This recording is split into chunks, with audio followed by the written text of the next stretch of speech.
FightSaga.com and Halftime Pizza proudly present War a Week Radio Chats with ring announcer and commentator Joseph Herron. Guys, welcome. Happy Tuesday to all of you. Well, once again, as you can see, we're going to have to postpone meeting up with Coach Ronnie Shield. Just spoke to him this afternoon. Unfortunately, he's spending time, well, fortunately for him, unfortunately for us, he's spending time with his grandkids because he's got to, fly out tomorrow morning to Miami, Florida. He's got to get ready for a fight card this Friday night in Miami, featuring one of his young up-and-coming Cuban prospects. I tell you what, but I am happy to announce I'm being joined right now by my brother, the incomparable J.R. Bell of the Boxing Source. James, how you doing, my friend? What's going on this evening there, Joe? Just, been busy off and on. Had covered an event last Saturday over at the MGM National Harbor outside of D.C., and it was a pretty good event, but, we got, more stuff that, we could talk about for sport of boxing up for this week. Well, brother, if you're going to be on the program, I've got a very special fact or fiction slated for you, my brother. So we're going to play fact or fiction tonight, guys, but want to thank you all for joining us. And Ronnie promised that, yes, indeed, we will reconvene next Tuesday. He gave me his word. And Ronnie, as you all well know, Ronnie's word is gold in this business, as well as on a personal level. He's a good man, and he's one of the hardest working gentlemen I've ever met in this business.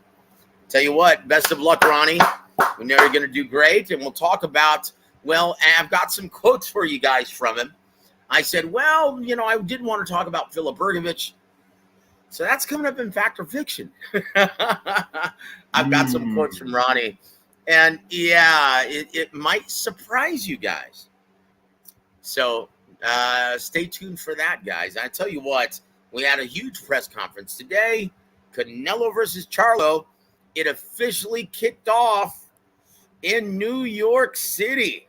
Wow, the Midnight Cowboy. I tell you what, James, did anything surprise you during this press conference? Did you get a chance to see it, sir? No, I didn't get a chance to see the entire press conference. Just saw, a few highlights, a few comments from, both camps there for it. But, it's nothing that, really surprised me about it, given, the news that we had about the fight taking place previously. So I just felt like it was, a little bit of what I expected. And also, on Fact or Fiction, yes, we're going to talk more about that event outside of Baltimore that you attended with PBC. We're going to talk about the big upset, my friend. Holy cow.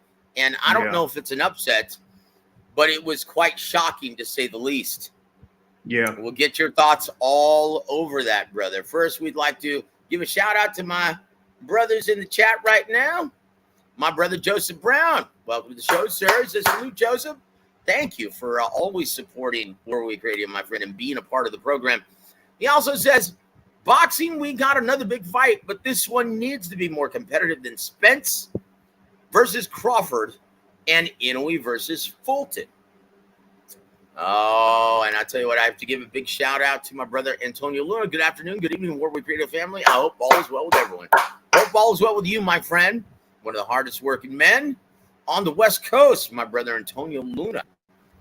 And Joseph Brown says, this afternoon, Canelo said the best promotions are Canelo promotions and PBC. Damn, Eddie, where's the love? I'll talk about that a little bit. And there we go. Dun-dun, dun-dun. That's when you need to just play the loser theme or the losing theme on The Price is Right for Eddie Hearn this time. But I tell you what, though, it's time. I was going to say either that or the whammy from Pressure Luck. Oh, shit. Woo! Boy, I tell you what. And after that event, we'll get your thoughts on that event on Saturday. I don't know if you had a chance to watch it. But aside from the main event, it was a colossal waste of time. Philip, as much as I love me some Philip and Ronnie, boy, that was a very difficult fight to watch now, wasn't it? Yeah. Oh, boy. Yeah. It almost reminded me of John Ruiz versus Evander Holyfield 1, 2, and 3. Chingao. Oh, boy. A lot of rabbit punching, a lot of excessive holding, and the ref did nothing to try and rectify that or to keep. Anyway, we'll talk all about that. Same Howard ref that was what part of Daniel Dubois' last fight? Let me find out. Oh boy! Boy! I tell you what, though, that leads us into. Hey, we ain't ducking and dodging nobody. It's time for Fact or Fiction.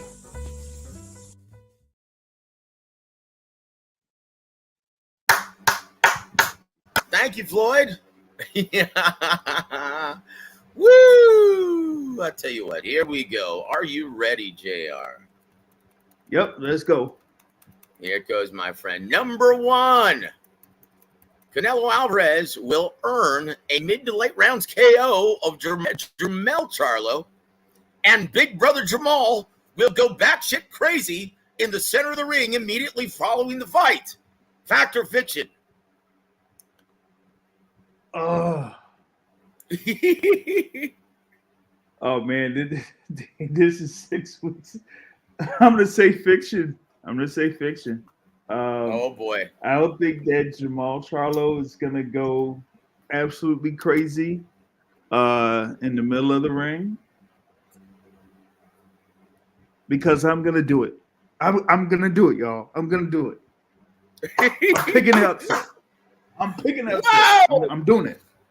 Oh boy, are you suffering from Jermell Charlo fever after looking at both of them together side by side and seeing the Iron Man tower over the Cinnamon Boy? No, it's not coming from that. I'm just saying, like, Canelo's last few fights to me, like, they really haven't, given me much, confidence that he still has, like, what I've seen from him in his fight against Caleb Plant, and I feel like, especially with his loss to Dimitri Bivol, that you have like a little bit of a strategy that you could use against Canelo Alvarez at this particular point of his career. Keep the jab in his face, move in and out of the pocket, and not really be there, or at least try to be in front of him for him to have enough time to pull off his counters or try to set up his shots. So I think that, at least I feel like Jermell Charlo has the ability to do all of those things here at this particular point of his career. I don't think it's anything to do with the size. I just feel like it's more of like, what he'll be able to do right now at this particular point of his career going upwards. While with Canelo Alvarez, he's been a professional for, what has it been, about 17 years or so? 18 years going on? Yeah. So, and I feel like, it's about that time. I really feel like it's about that time for Canelo Alvarez, man. It very well may happen, but once again, that's why they fight the fights in the theater of the unexpected, though, guys. Yep. Excuse me. Anything can and often does happen, guys. And that's why we watch. We love it. And let me just tell you guys, when boxing is as good as it's been this year, 2023, nothing can touch our beloved boxing, guys. It is the best sport I'm on the face of the earth. Mano a mano. True drama unfolding at its finest in the center of the ring. And best of all, there's no off season like other sports. We constantly get great fights. Woo! I mean, can you really find a reason to complain about boxing at this time? Man, I better not see anybody complain about boxing at this particular point. Well, you know what? Fans are fans. And once again, somewhere along the way, they've convinced themselves that it's a more intelligent or insightful way of looking at the sport by consistently shitting all over the product. Well, I'm proud to say that no, none of our Warwick Radio extended family members suffer from that syndrome. But boy, you just look at Twitter, they find things to complain about. And it's sickening, brother. I'm going to tell you what, you guys joining us tonight. Yeah, you guys definitely among the most insightful and intelligent within the entire boxing community. And my hat's off to you, brother. My hat's off to all of you guys. So we go back to Joseph Brown's comments, and he says, it had better be more competitive than Spence Crawford. And Fulton, we've already heard James's commentary. He's predicting the upset. So I'd say that's a little bit more competitive. But you think that it's time for an upset. I tell you what, I'm going to see it to believe it. But you know what? It very well may. You know, he's got a lot of miles on that odometer. And you know what? If he stays behind that jab, if he can actually hurt Canelo Alvarez, get his attention. I'm not sure if that's going to happen. And, well, look, I'm not sure if Jermell can take these 168-pound bombs from arguably the hardest puncher in the super middleweight division. Keep in mind, guys, he's going into this fight. He's never taken shots with 10-ounce gloves on from a legitimate big punching super middleweight.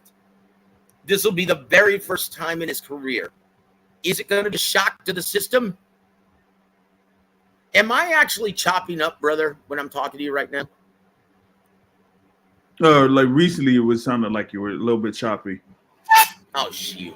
I was afraid of that, man. My computer's running a little slow, guys. My apologies. Can you hear me now? Is everything okay?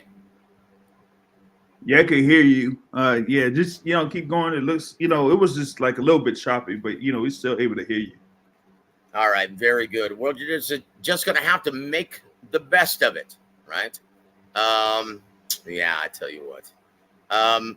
Will Boxing, thank you for joining us, sir, says, what do you think about Canelo saying Big Charlo's not in his plans? Well, that's completely the contrary to what his manager stated, as well as Ron Shields, as well as Steven Espinoza. But once again, guys, this will all change if Benavidez actually not only scores a huge critical hit against Demetrius Andrade later this year in November, but if that pay-per-view does well, do you get this, guys? If you actually support these events financially, if this event, if this pay-per-view actually makes money and it's profitable for Showtime and it's a big hit, yeah, you may see Benavidez get that second fight. Anything.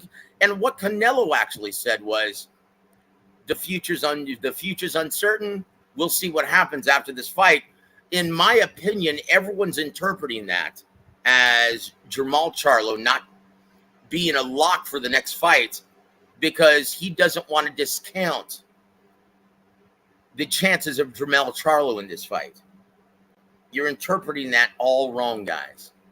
Am I wrong and am I incorrect in stating that, James? No, nope, you're not. And you know why I said that, especially with the last remark that you said, because like I'm telling you, I'm smelling it. I'm smelling it. So, guys, very well, we could see a rematch if Jermell does indeed pull off the upset and becomes the only man in the 4-belt era to become undisputed simultaneously in two different divisions once again. And people are going to pick this apart, saying, oh, well, that's not what Paco Verasol just said with the WBO. He's immediately going to get stripped as soon as that first bell rings. Guys, who gives a shit? Who gives a shit? In my book, yeah, he's still going to be the undisputed champion in 2 different divisions if he does, in fact, beat Canelo Alvarez. In your mind, is that the case, James? Yeah, of course it is, man. Like, come on, man. Like, people gotta give that stuff up. You gotta give it up, man. Listen, and I don't really want to go into the whole thing with the WBO 154 situation because there were some remarks about the guy there that is the interim champ at 154, and some people making remarks in reference to what Jermell Charlo did, and I was like, that was some of the most ridiculous stuff that I had ever heard all year from what some people were saying. So I really don't want to get too much into all that. Yeah. Look, guys, stay classy. Look, I understand that you want to try and stoke the fire of your fan base, but come on, stay classy. Stay classy, Timmy. Come on, buddy. And that's the only reason why Paco Verso made that decision, because look, Tim Tszyu brings a lot of money behind him and a lot of support. Yeah, that's the only reason why. Guys, they're following the money, Paco Verso. Yeah, are you surprised though from the sanctioning organizations? Of course not. Of course not. They're following the money trail. That's it. That's it. Okay. So once again, that's the only reason why Canelo said what he said, Will Boxing, is basically he doesn't want to overlook Jermell Charlo. And I love that mindset. And you know what? You can't. At this level, James, are there any guaranteed victories? Nope. Oh, not at all, guys. Not at this high level. Nope. And I want to welcome John Smith back to the program. He says, I can't say I trust Jermell's boxing IQ or mental discipline to stay consistent for 12 rounds. Well, what I'd like to ask you is what the hell would give you that idea? Has he ever done anything to not give you that idea, especially in his last performance? Look, trust me, if you can't get up and get the most of yourself against, well, the biggest star in North America, then you really don't need to be competing at this level. Am I wrong in saying that, James? Oh, you're not wrong. I mean, like, we've seen what Jermell Charlo has done, particularly in his performances against Castaño and against Tony Harrison, what he's able to do.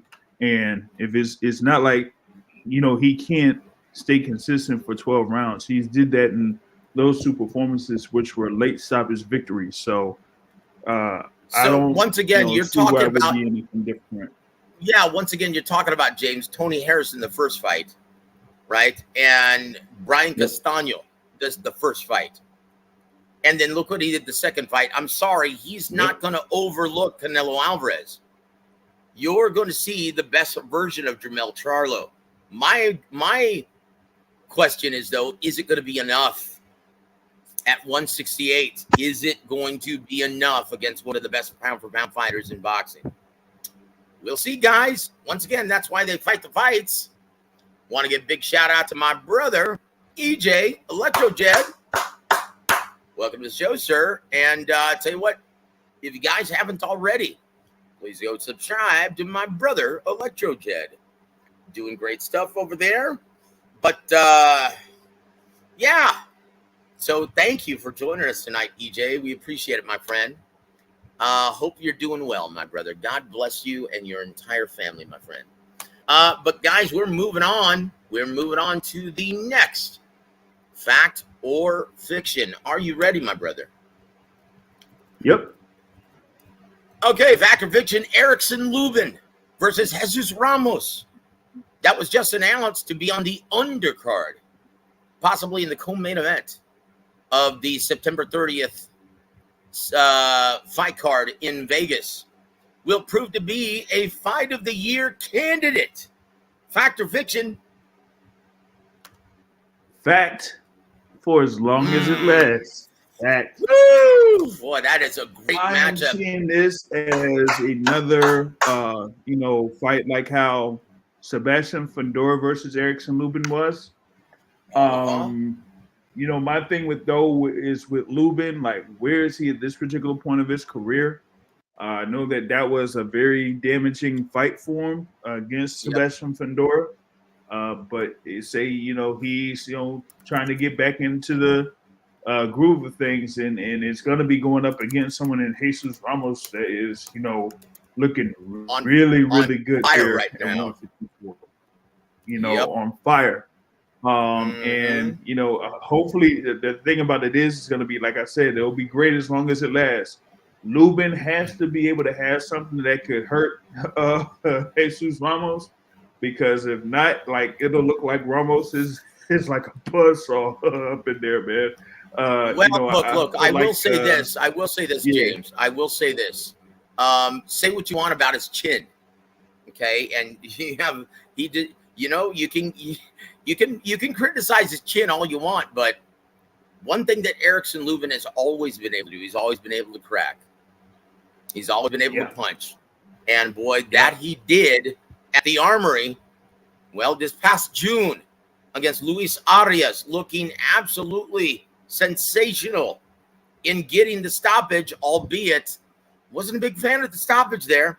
But yeah, he visibly hurt Luis Arias several times, right? Mm-hmm. And that fight was at 160, whereas the catch weight of 157, right? Yeah, run it. Yep. And I tell you what, this is going to be, well, in the Immortals' words, since John Smith is here, it's gonna be a WAWR. It's gonna be a WAWR. Can't wait for that one. Well, you're in Boston now, man. I'm sure you've heard that a couple times. Yep. Hey, let me walk you to your car. Or how they have the food there. Of course, they have the formal pronouncement is clam chowder, but of course Clam they would chowder. say clam chowder. Oh, I love me clam chowder, especially when it's made on the Northeast. Yeah, I love it. Want to welcome Sly Tendencies to the program. Woo! Thank you, my brother. Big ups to the Boxing Source and Joseph Herron. Big ups to you, my friend. Thank you for always being an integral part of this program. We look forward to seeing your commentary in the chat tonight. Always great stuff. Yep, and he says it. More beans for the chowder here. I love it. I absolutely love it. And Joseph Brown says, I think Lubin's got some action at 160. Well, let's hope that we start seeing any action at 160. Holy shit. Can you think of a more stagnant division outside of the heavyweight division? It's much more stagnant than the heavyweight division to me, man. Like, well, yeah, man. Look, we've got next week. And that's coming up on Fact or Fiction. Alexander Usyk versus Daniel Dubois. And everyone is calling this a foregone conclusion. Are they right? We'll get James's opinion on it in just a moment. But there it is. And there it is. I'll tell you what. Let's hold on. Want to welcome our brother, A Boxing Book. Welcome to the show, sir. He says, don't even think about Charlo upsetting Canelo. Won't happen. Well, anything can and often does happen in the theater of the unexpected. All right. That's all I'm going to say. Guys, this is boxing, guys. This is indeed boxing. Look, guys. Look at, and once again, credit to the city of Omaha, Nebraska, as well as the entire community there, right? The mayor, the governor of Nebraska, everyone, for recognizing the brilliance and the generational talent that is Terrence Bud Crawford. Once again, they had a huge parade. And dare I say, Terrence Crawford has become the latest crossover star for boxing. Woo! Tell you what, it's much needed for our beloved boxing guys. The more mainstream faces, the better. Are you a bit surprised after that just breathtaking performance that he displayed in wiping the floor with Errol Spence Jr.? Are you surprised that he's crossing over to mainstream attraction? No, I'm not. I'm not. Given the avenues that some of the what higher ups or execs have within the network for Showtime or whatever it is that is Paramount and whatnot. So you get yourself on the front lines of those at Showtime, CBS, and all the other networks there on Paramount, and then being able to have something to open the door for them to have a parade like they had a parade of that particular magnitude for Terrence Crawford after him getting undisputed at welterweight. Like, that could have happened when he became undisputed at super lightweight, but things kind of didn't quite work out that way. But him having a performance that he had in the stage that he was able to do it in, that makes his stock rise exponentially up to this point. So you'll see how long he's going to be able to do that, and hopefully we will see if he does get back in the ring soon. That could really help him out in this particular instance, to say, okay, we now see him at the spotlight. Now we have people demanding to see him. Now let's put him out there. Let's provide the product to the fans. So we'll see how that goes. I tell you what, I couldn't be any happier for Terrence Crawford. Boy, he made his bones in this business the hard way by not turning down any assignments. You look at him arriving on the big stage of HBO by taking on, in a week and a half notice, Bradis Prescott.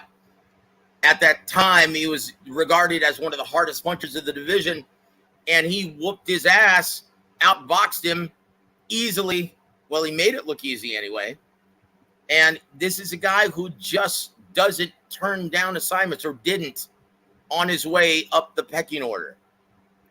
It's been a long road, and he deserves all of the accolades he's getting at this time. And I tell you what, I just hope it results in him sticking around the sport just a little bit longer than he originally intended. Because you remember he was talking about potential retirement after the Spence fight?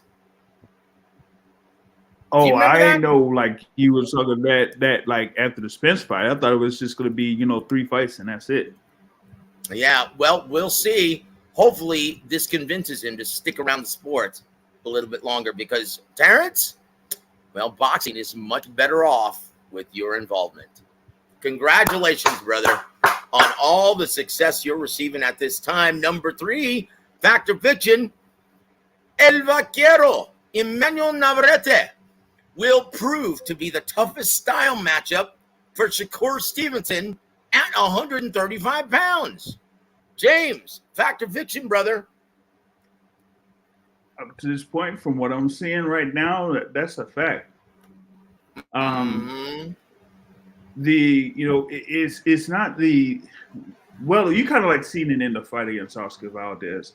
For me, it's more about the awkwardness of Emmanuel Navarrete and the level of his activity. He doesn't stop punching. It doesn't matter if it's round 2, if it's round 7, if it's round 10, he doesn't stop punching. So the thing is he's going to try to find you each time. And each time he's going to make sure that he's going to be throwing punches. He's not going to get to you and not do anything. He's going to be throwing punches. And if you try to throw a punch at him, he's going to throw something back. It doesn't matter how hard you throw or how hard the punch is going to be. He's going to be throwing something back. And we've seen that in his fight against Oscar Valdez. It was that, Valdez was landing, with his, as they say, patented left hook. But Emmanuel Navarrete was still right there and still throwing. So like if Shakur Stevenson wants to have a fight at 135 pounds and claims that nobody's out there at 135, okay, cool. You can wait for Navarrete to come up to 135 and he can fight them. I love it. I love it. I would love to see that next. And once again, as much as I would welcome a rematch between Navarrete versus Valdez, because it was that special, it was so much fun to watch, guys. As much as I would love that, well, it would have to take a back seat for Vaquero versus, well, the phenom, Shakur Stevenson. And I tell you what, may the best man win. I would love to see it. Because once again, it's not just the volume, James. It's all of those strange, unorthodox shots coming from weird angles. Yeah. That may be a problem for Shakur Stevenson. Tell you what, we want to give a shout out to the GOAT Mario P. He says, can Charlo upset Canelo? Damn right. He can KTFO him as well. Well, let's not get carried away, brother. Have you ever even seen Canelo on the canvas? Never. No. Hey, brother. Once again, you can reach for the stars, but let's stay grounded. Also want to welcome my brother, G Funky Boxing. Oh, brother, you're not too late. You're just in time, my friend. And guys, tomorrow evening on G Funky Boxing, go subscribe if you haven't already. He's going to be interviewing, well, Maestro James Gogi on his channel. And you better believe I'm going to be in the chat for that, brother. I can't wait to hear what James has to say on G Funky's channel. So, guys, you don't want to miss that. That's going to be happening tomorrow evening. I think it's going to be happening at midnight Eastern. Yeah. I think it's going to be happening at that time, right? I think. And it's going to be happening at 9 Pacific. I think it's at that time. I might be wrong, but, guys, nonetheless, it's going down tomorrow night. Okay, so tune into that. Tune into that. Let's move on. We're running behind. Number 4, Big James. Malik Scott is correct when he states Anthony Joshua will get destroyed by Deontay Wilder within 4 rounds. Fact or fiction? Joe, you know me. You know the answer is. Woo! Oh, someone's been talking to Brother Matthew for a minute. Come on. Woo! No. You've always been consistent in thinking that Anthony Joshua would beat Deontay Wilder. Am I wrong about that? Did I misinterpret that? You did not misinterpret that. You did not misinterpret that. At no point did I ever think that Deontay Wilder could defeat Anthony Joshua at any point. And the thing about it is that, I really wanted to see Deontay Wilder versus Andy Ruiz, because when Wilder, went through, those 2 losses to Tyson Fury and the way that he lost to Tyson Fury, I wanted to see Deontay Wilder in like a high level type of a fight where he would be able to, respond to getting hit with a big shot. He really didn't have that chance against Robert Helenius, at this point. And I know that a number of people were like looking at this particular fight between Joshua and Helenius and seeing things with, what was happening with Joshua on the defensive end. But Helenius is Helenius. To be real quick, Helenius is a big guy, but he is not somebody that has like a lot behind his punch. He, kind of like breaks down his opponents in order to get stoppages.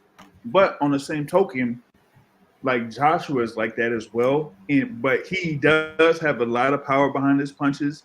And he just eventually just finishes off his opponents within the round 6, 7, 9, 10, that type of thing.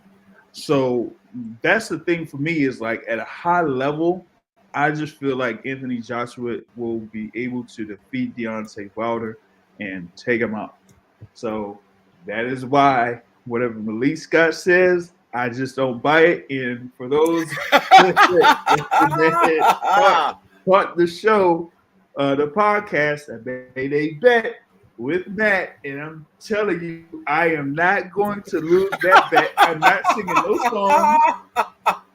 I'm not putting on no Bomb Squad shirts. That ain't happening. There's only one Anthony Joshua. There's only one. Oh man, I gotta get him back though. I gotta figure out what will happen when Anthony Joshua defeats Deontay Wilder. What Matt will do. I will have to come up with something. Well, I tell you what, man, you're gonna have to be on watch. Matthew won't be able to be left alone for the next maybe possible 365 days after that. Brother Matthew. Yeah. Hey, man, it's all right, Matthew. We love you, brother.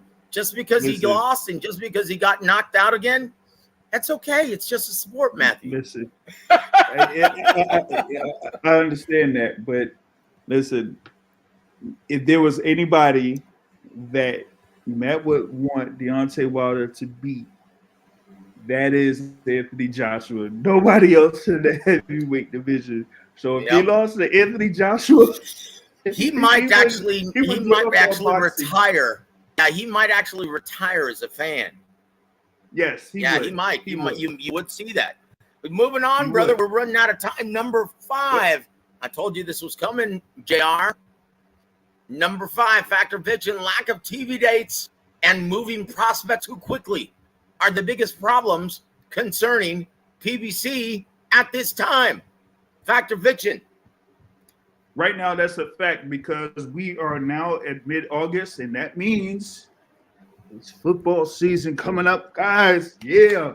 So, with that being said, I know that you got, what you got on Showtime. They've been doing good with the Showtime Championship Boxing telecast. Of course, the show boxings that have been going on Friday nights.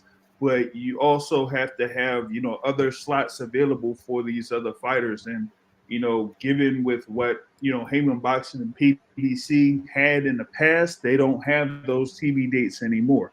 So now it's like, okay, what can I do in order to fit these particular cards in and put, this fight here and this fight there, and doing the matchmaking is going to be extremely difficult for them to do that, working with a premium network like Showtime in comparison to somebody like, Top Rank in ESPN, who could still, use ESPN or ESPN Plus. So they're going to be running into that problem here in the fall. But we'll see what, Stephen Espinoza has in store for us here later on down the line. Yep. I tell you what, though, the reason why I made that factor fiction was to spotlight. Now, this within 30 days' time, we've seen 2 blue chippers under the PBC promotional banner lose, and quite decisively. Elvias Gomez and Trayvon Marshall this past Saturday. Now, keep in mind, guys, as much as I love me some Tom Brown and Ron Katz, they're 2 of the best matchmakers in the business. What the hell were they thinking? I understand that Gabriel Maestre was 5-0-1 going into this fight. But this is a guy with almost 500 amateur fights.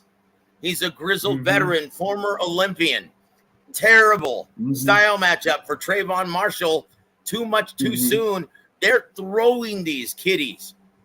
They're taking them right out of the kiddie pool, the wading pool, and throwing them into the ocean. This is not good for the future of PBC, James. Your thoughts?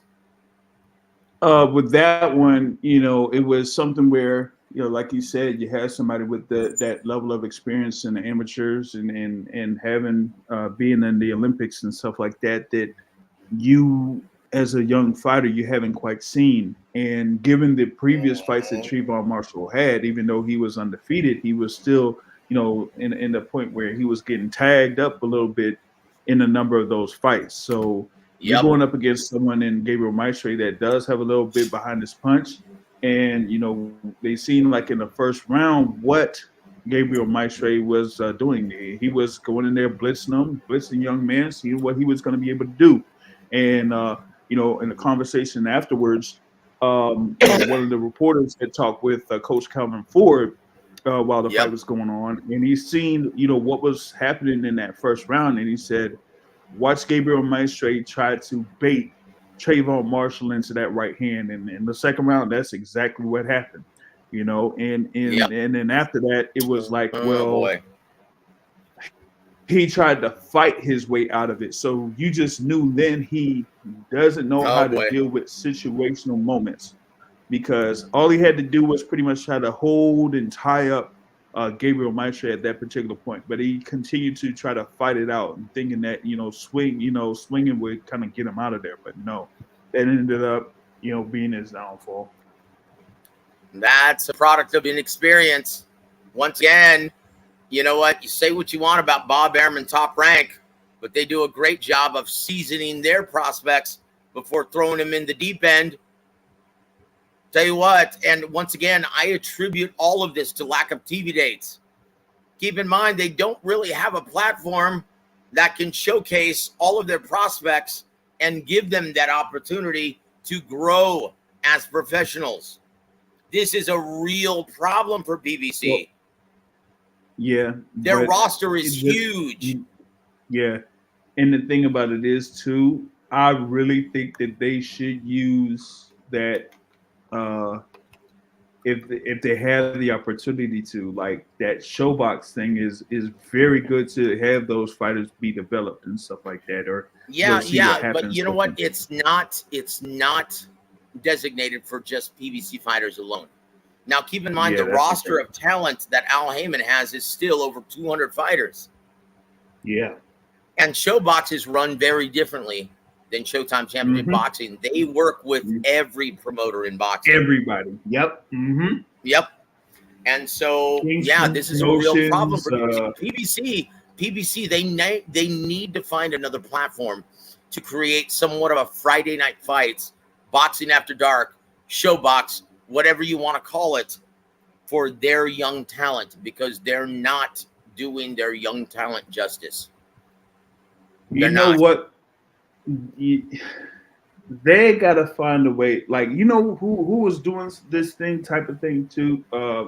What I'm talking about, Golden Boy. Even though they have their fight cards on the zone and stuff like that, sometimes they still have their some smaller fights that'll be shown on YouTube or on Facebook page or whatever. Yes, they do a great job. Of cultivating talent, and they've got that developmental. Well, look, DAZN understands that, and they've given them, Golden Boy Promotions, those developmental Thursdays. That's what Showtime should do. Steven, come on, brother. Make a developmental Wednesday or Tuesday or Monday. Developmental Monday on Showtime. That would be amazing. And it's not going to cost you a lot of money. Now, look, most people don't understand the business of it. Do you remember what the budget was for Friday night fights? Now, keep in mind, guys, this is the sports leader in the American market. Do you know how much their budget was for every Friday night fights? The licensing fee was only $50,000 back then. I was going to guess that. Yep. That's all it takes, guys. Just give them the opportunity. Give them the platform. Give them the date. Okay? What the hell else are you going to do on Monday night? Come on, Steven. Let's go, baby. Want to welcome Khalid to the show. Salute. Salute to you, my friend. Thank you for always being an integral part of this program, sir. We always value your comments. And he says, salute, Canelo just said PBC is the best promoter. Rick Glazier and the anti-PBC fans probably cried when they heard that. And he also says, oh, geez. He also says, let me get this up. I'm sorry, guys. Yeah, Trayvon Marshall's matchmaker should be fired. Well, you can't fire Tom Brown. You can't fire Ron Katz. Future Hall of Famers. Well, Ron Katz, isn't he already in the Hall of Fame? Katz, I thought he was. Yeah. Isn't Katz already in the Hall of Fame? And Tom Brown's a first ballot Hall of Famer, guys. Come on now. Come on. And Joseph, they might have. No, they ruined this kid. They ruined this kid after 6 fights. Yeah. You get KTFO'd like that, knocked through the ropes. Yeah. Oh, I won't tolerate any Bob Arum hate. That's my man. Who the hell is hating on Bob Arum? Did you hear any of that? Nah, we didn't do that. No, I think it's because I said, say what you want about Bob Arum. Yeah, Bob Arum is still, guys. What is he, 92 now? He's still the best in the business. He's still the best in the business, guys. I love me some Top Rank. Hey, I love me some PBC. Love me some Golden Boy. Love me some Matchroom. Although, you wouldn't know it after I was throwing shit at the TV, man, after this terrible card we just saw on Saturday. Chingao. Moving on. We're going to skip. We're going to skip down because we're running out of time. It's already, well, yeah, we're already, let's see how much time we have. Oh, shit. We only have 12 minutes left, sir. Yeah, 12 minutes. So we're going to skip on down, brother. Number 7. Okay, hold on. Number 7, Ryan Garcia will challenge Teofimo Lopez for his WBO 140-pound title on DAZN pay-per-view later this year. Fact or fiction? I got fiction for that. I have fiction for that. It's just that,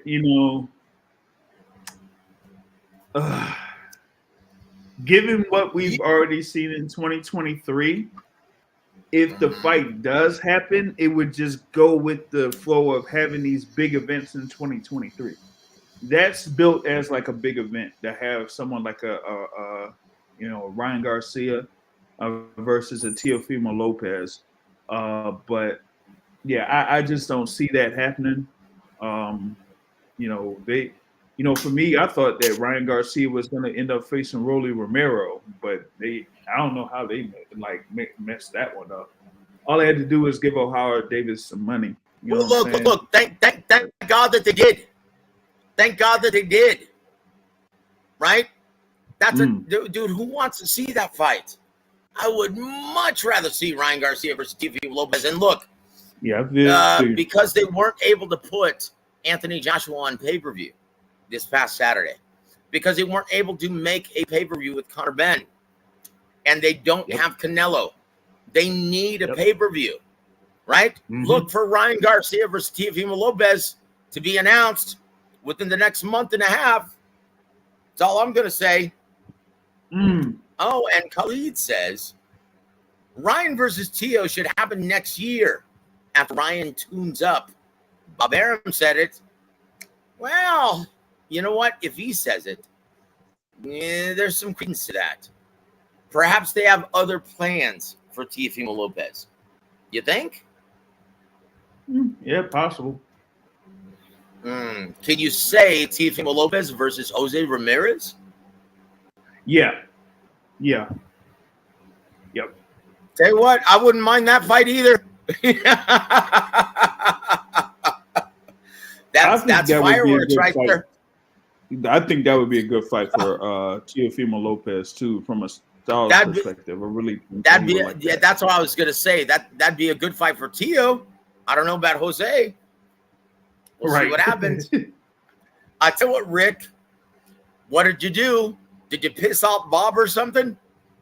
You trying to get your boy smashed? Anyway, brother, moving on. We're running out of time. Fact or fiction? Here it is, with the big 4 of the heavyweight division seemingly occupied during 2024. IBF mandatory challenger Filip Hrgović will eventually face and defeat the winner of Zhang versus Joyce during the second quarter. Fact or fiction? During the second quarter of 2024. Wow. Mm-hmm. Yep. Fiction. I'm sorry, man.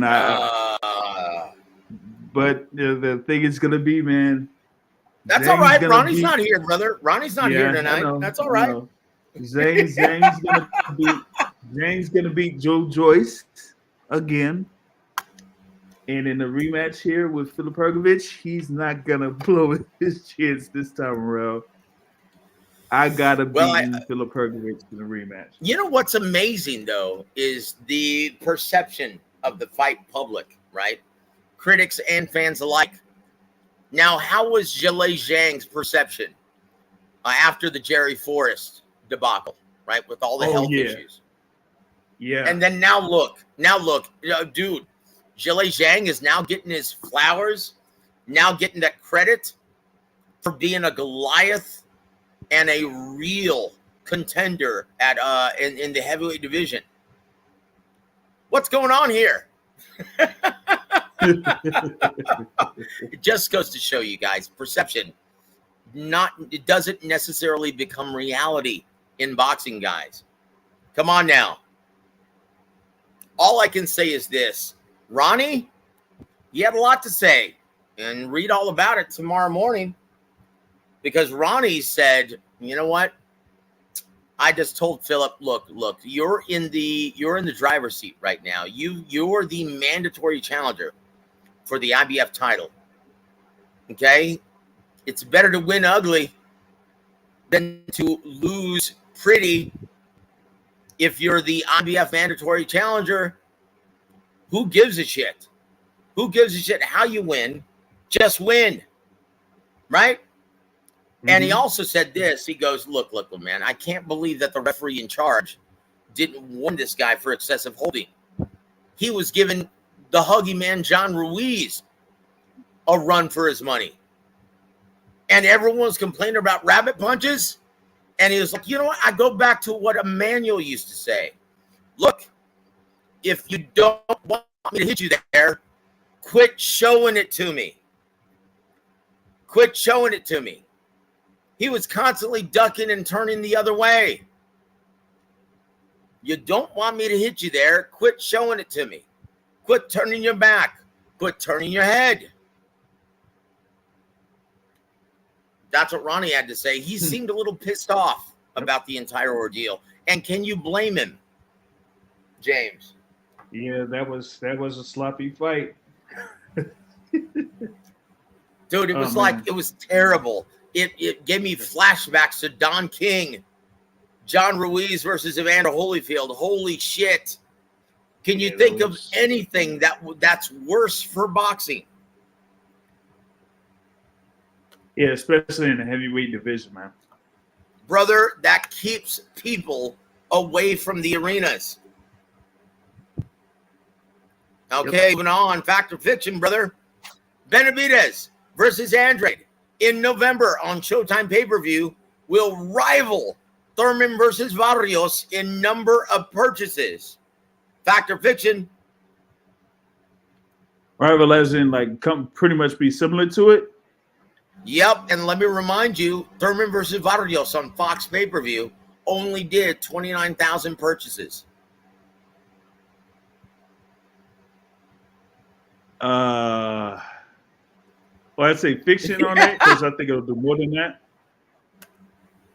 Hey, it's your opinion, brother. Yeah, I think it'll do more than that. Given it's Benavidez, David Benavidez, he's had one pay-per-view there before, did okay numbers with Caleb Plant as far as being over 100,000, whatnot.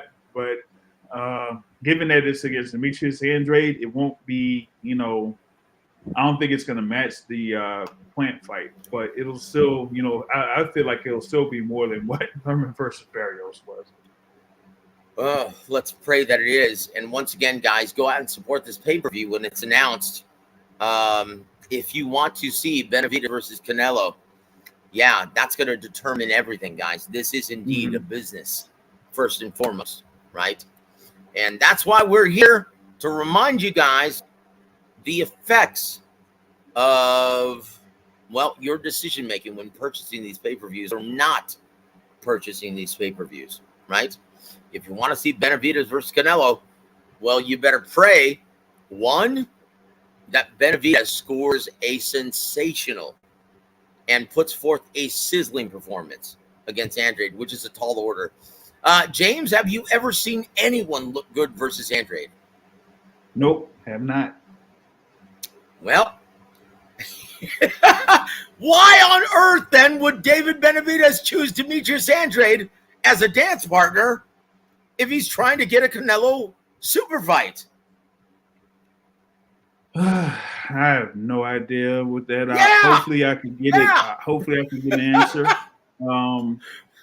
I'll just say this: I am working towards getting a one-on-one with them, so we'll see if I can get an answer. So. And there it is, guys. Don't forget to subscribe to my brother James at the Boxing Source, and don't forget to bookmark theboxingsource.net. Right? Fact or fiction, the final one, number 10, Alexander Usyk will get Michael Bent next Saturday in Poland. Fact or fiction? Hold on, I didn't get that last part. That'll get what? Oh, I'm sorry. I was probably breaking up. Alexander Usyk will get Michael Bent next Saturday in Poland. Michael Bent in quotes. Once again, Michael Bent, when Tommy Morrison back in 1993 was getting ready to make $8 million against Lennox Lewis in a unification bout, had a homecoming and a seemingly or perceived tune-up in his home area in Oklahoma. Got knocked out in the first round by Michael Bent. Yeah, this is the heavyweight division, guys. Yeah. Anything can and often does happen, especially in the heavyweight division. That is truly the theater of the unexpected. So it is, but is Alexander Usyk, is he making a terrible miscalculation in taking on the hard-punching Daniel Dubois, and will he ruin his big payday in Saudi Arabia against Tyson Fury? No. That's a fiction. He will not get Michael Bent. Listen, I'll be absolutely, completely, and utterly shocked if he loses to Daniel Dubois in a couple of weeks. I will be. I just don't feel like Daniel Dubois is it's not that he's like not championship material, but the way that he lost to Joe Joyce when he did. And given his last fight, like, yeah, Lorena, yeah, like he should have lost. He should have lost his last fight. Well, if there were a 3 knockdown rule, yes, he would have lost his last fight. Getting floored. Now, once again, he took a knee 2 times, right? Because he didn't have his mind right. His equilibrium was off, right? So he took a knee twice, but that still counts as a knockdown, guys. He's conceding. But he comes back and gets a knockout in the 3rd.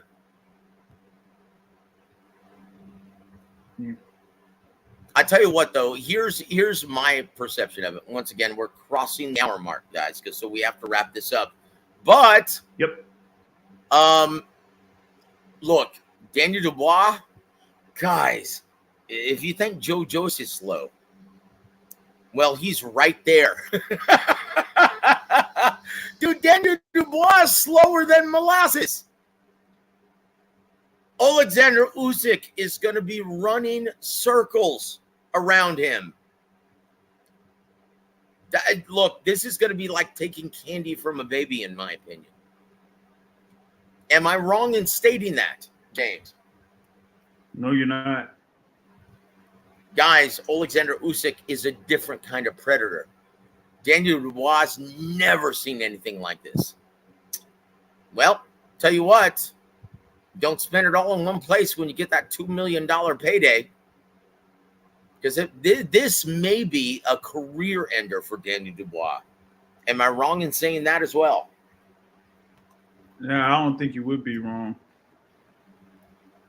I don't think so. Yep. Guys, don't be shocked if Usyk knocks the F out of Daniel Dubois in this scenario. He's that good. Guys, he's a special fighter. He's an all-time great, right? That's no exaggeration. This guy is special. Alexander Usyk is a special fighter. We'll see what happens, though, next Saturday, August 23rd. Thank you, ESPN, for televising this. And once again, it's going to be on ESPN Plus. And we'll talk more about this matchup the closer we get to it. But, guys, we've come to the end of the road. James, your parting shots for our listening audience.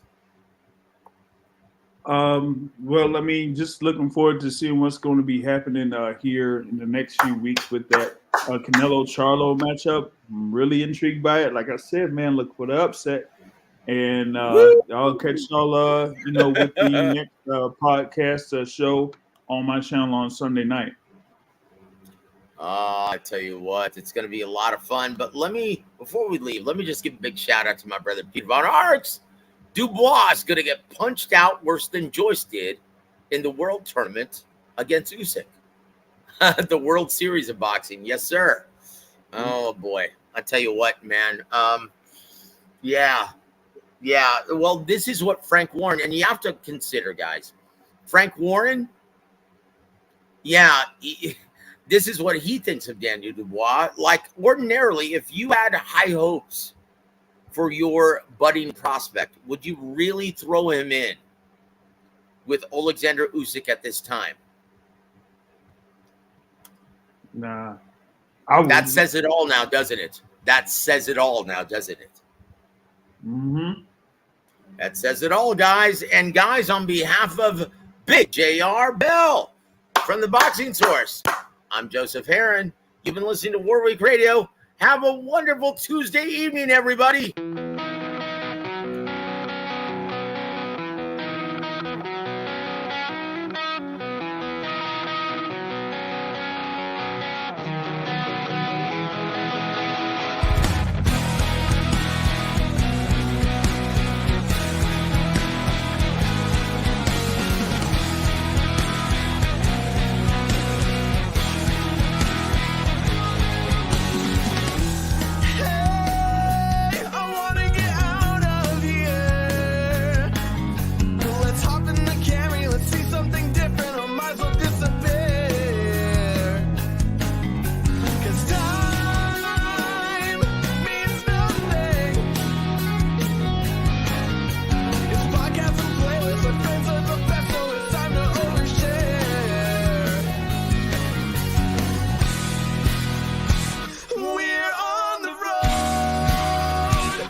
FightSaga.com and Halftime Pizza proudly present WAWR Week Radio Chats with ring announcer and commentator Joseph Herron.